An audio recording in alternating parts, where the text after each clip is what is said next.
Let's check up on these AI devices that were launched in 2024 and see how they're doing. Let's start with the Humane AI Pin. I mean, their launch wasn't that great, but things have gotten even worse since then. Apparently, Humane is looking for a company to buy them out. Even though they had raised like 240 million with investments, they've only managed to sell about 10,000 units, and their projection was for 100,000 units, so they have fallen short quite a bit. On top of that, the device itself has had numerous issues since day one. Aside from being not so functional or useful, it had heating issues. So much so that the Humane staff would have to literally cool the device with ice packs to have it ready for demo. That's mainly because of that laser projection unit getting really hot. And now apparently its charging case is a fire hazard, and they have put out some emails warning their customers not to use that charging case. Here's what that email looks like. They are basically asking users to immediately stop using the charging case accessory. Apparently it's something to do with its battery, like the case itself has a battery, right? So that must have been faulty. There isn't any recalls or anything as of now, but they have asked you to stop using it. The device itself is fine, it's just the charging case, this thing that seems to be problematic. Still, not ideal.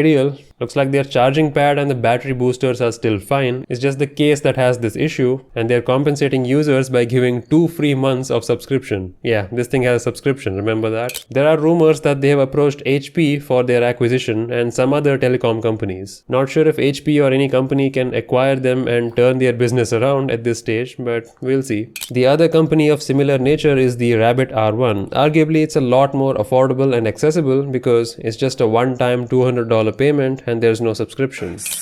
Yeah, this thing is covered in controversy, especially after, CoffeeZilla's investigation. If you haven't seen his 2 videos, I recommend you go watch them. Apparently, Rabbit Company used to be something completely different. They used to sell NFTs before they changed their name to Rabbit. They used to develop this metaverse game called Gamma, and they used to sell NFTs and tokens for that. They used to be called Cyber Manufacture Co. The CEO Jesse was involved with all of this, but they have now scrubbed the internet of all the video content regarding this. There was a giant thread made by Emily Shepard that goes into detail, but it seems to have been deleted off of X. Thankfully, one user did archive it, and I found the full thread in this archive link. I'll link it down below if you're interested. Going into Wayback Machine, we can see that this is what their previous site would look like. Experience the intersection of entertainment and technology. Oh, come on. That's such a vague, buzzwordy thing, isn't it? Yeah, they had a pretty ambitious looking project. It was a metaverse game, which is kind of like a, VR chat thingy, where that's kind of what it looks like. You explore this environment, apparently, interact with users and all that. I'm not gonna go into detail because it doesn't matter. They abandoned this project anyways. But the problem is, there were real investors into this shit. Like, people have invested thousands, and I don't see any refunds or anything coming through for this.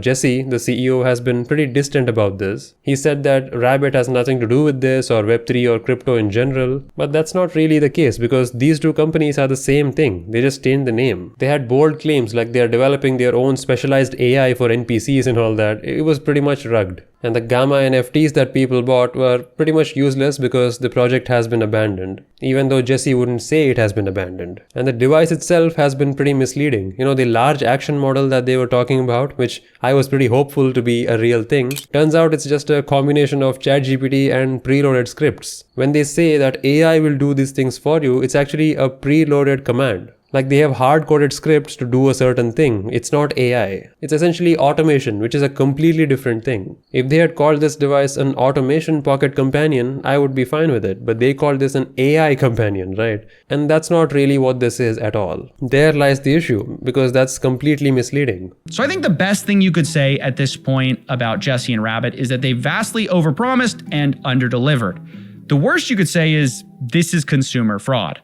Because even considering the possibility, and it is one, that LAM is a real research project that's not ready, why lie about it being here now? It is not a new foundational AI controlling websites like a human. It's ChatGPT with an auto-clicker. CoffeeZilla put it best, and apparently he even got a comment from one of their employees saying that the large action model doesn't exist, it's just a marketing term. That's a pretty damning statement. That, combined with all the poor reviews we have gotten so far, it just makes this a kind of a failed device too. They have raised a lot of money though with those pre-orders and the investments, so I'm wondering what they'll do next. But this was unfortunately a very misleading product. I wouldn't say it's a straight up scam because people are getting products, I guess, but that product is not what they signed up for. This is not some magical AI device that can do things for you. It's just a device with a bunch of preloaded commands that will execute based on your voice command. It's not AI which is intelligent and is doing something on your behalf. Like, there's a big difference. I hope you understand that. The Humane AI Pin was way too ambitious. It led to hardware level failures, and the Rabbit R1 turned out to be pretty misleading. I'm honestly pretty disappointed, but then again, this is the world of tech. AI is a buzzword now. It was crypto 2 years ago, and now it's AI, so everyone will jump on board. I'll be honest, I was excited for the large action model, but I guess that's not what these guys are delivering. Anyway, that's where we are as of now. What do you think?